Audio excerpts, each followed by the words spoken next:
Welcome back.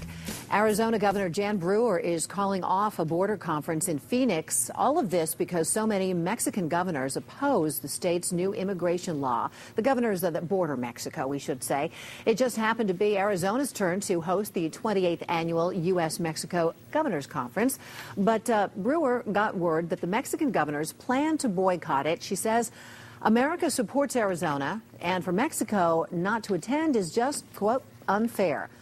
But right now, that meeting could go on with or without Arizona in another state. All right. Well, on Tuesday, as you know, the Obama administration filed a suit against Arizona, claiming that the state's really tough immigration law was unconstitutional. Arizona, of course, believes the government, the federal government's not doing enough to enforce immigration laws, so they claim they were forced into this hand, and it's obviously caused all of this conversation. Yes, and joining us now is Congressman Brian Bilbray, who is also the chairman of the Immigration Reform Caucus. And you have some choice words for the Obama administration in this latest lawsuit. Good morning. Yeah, Sandra, good morning. And it is absolutely absurd when I read the lawsuit that the Obama administration's done. Some they didn't do before they started attacking the Arizona law.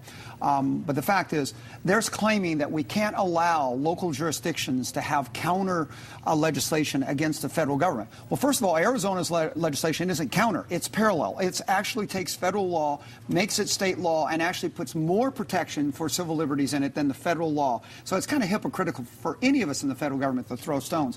But when you get that with the sideline that you've got amnesty cities all over this country, and that the Obama administration hasn't filed a lawsuit against those cities that are telling their police officers you can't cooperate with enforcement of immigration, you can't identify people when you find out they're illegally, to attack Arizona when you've looked the other way for these sanctuary cities, just really rings hollow. Does it surprise you that the governors of the other three border states, including California, New Mexico, and Texas, are all not on Jan Brewer's side here? I think that they didn't read Jan Brewer's statement before they started shooting too. I think, again, everybody is attacking Arizona on the first and then getting the facts second. The fact is, all 6 Mexican governors have said, if it's in Arizona, we don't want to participate, which is crazy for them because Mexico has more at stake here than anyone else. And, you know, thousands of people are being killed in Mexico by the cartels.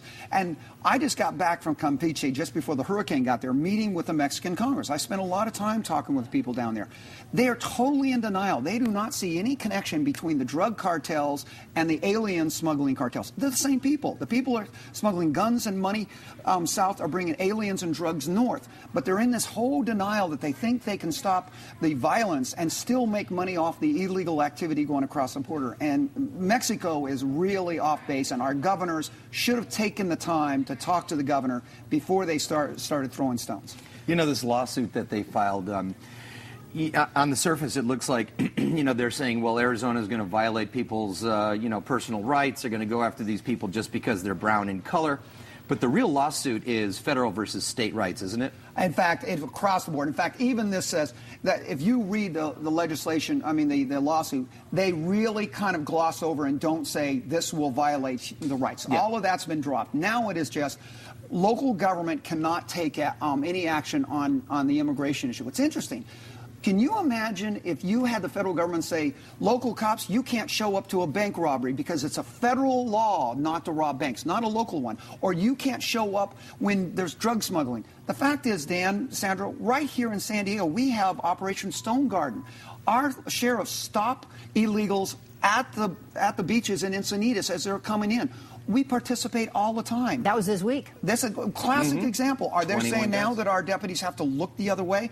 That's what this administration is saying. And I think there's going to be a deeper issue here about the crime that they've committed in Arizona was they are doing something to try to protect their state without pushing a whole big package, so-called comprehensive, another amnesty proposal like they did in '86, which will backfire along the border. So, again, I think the Obama administration should be learning and saying, hey, look, maybe we should have pushed e-verify and verification throughout this country the way Arizona did 2 years ago. Maybe we should follow their lead and do that. Then we wouldn't have the crisis that Arizona is confronting now. So time for real federal reform is what you're proposing. Feds ought to start concentrate, give enforcement a chance, okay, doing the old 60 chant. And I think that don't take shots at somebody trying to do enforcement when you've been looking the other way. Congressman, thanks for stopping by. Appreciate your thoughts this morning. Thank you very much. Great to be here.